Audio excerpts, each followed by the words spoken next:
महाराज उत्तानपाद की मैं धर्म पत्नी सुनीति हूँ। अवधपुरी मेरा धाम है और मेरी सौत सुरती ने मुझे घर से निकलवा दिया क्योंकि मैं बेटे को जन्म नहीं दे सकी।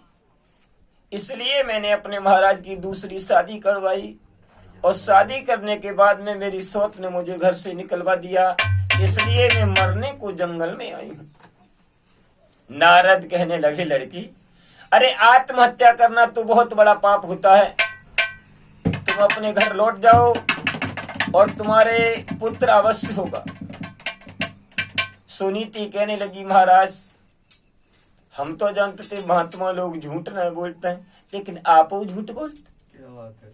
हमारी संतान कहाँ रखी है? क्या बोले हैं नारद?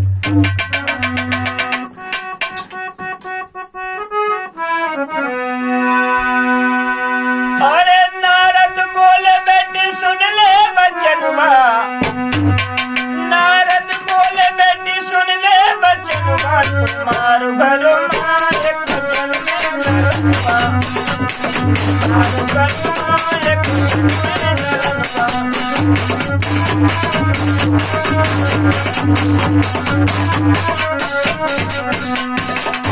सुनीति ऐसा जन्मेगा पुण्य सितारा, ऐसा जन्मेगा,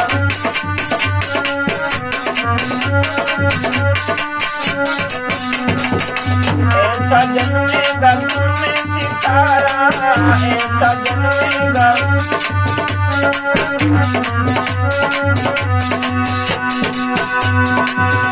अरे कर देगा तेरे सारे घर का करनवा,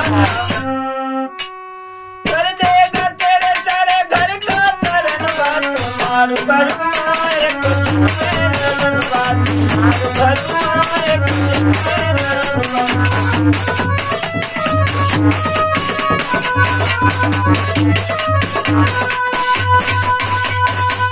घर लौट जाओ सुनीति, तुम्हारी कोख से ऐसा एक क्रांतिकारी बालक पैदा होगा जो दुनिया में जिसका नाम होगा, जब तक सूरज और चांद रहेगा तब तक तुम्हारे बच्चे का नाम रहेगा। कान लगी यहाँ हमारे अब तक तो लला बहु न महात्मा, अब लला कैसे हो जाए? नारद कहने लगे लड़की पागल तो नहीं है। अरे जब पुत्र तेरे न होए तो न तो जू कुआ कहूँ चलो जाए, न तुम कहूँ चली जाए, न जू कहूँ बन चलो जाए। ऐसो करियो लली जाई माएगा फिर गिर जाइयो। भक्तों, आज मैया सुनीति नारद के कहने से घर वापस आ गई, रहने लगी, काग उड़ा रही है।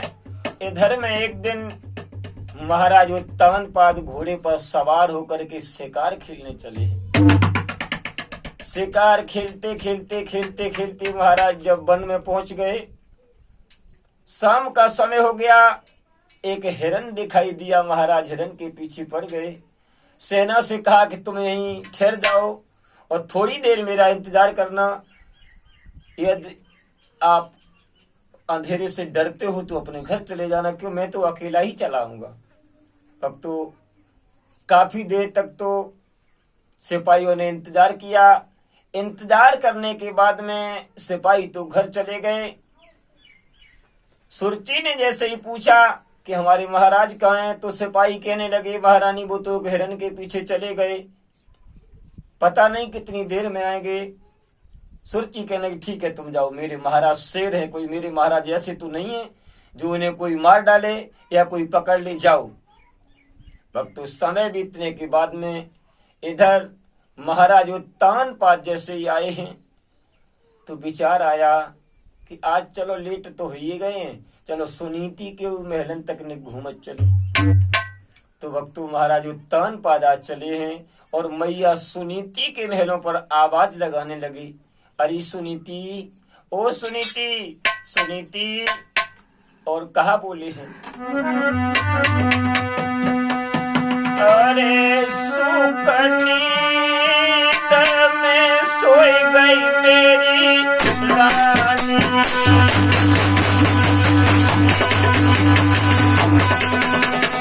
तो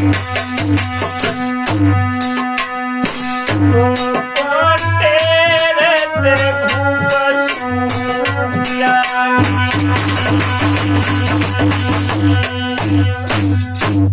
लेकिन योगेश कुमार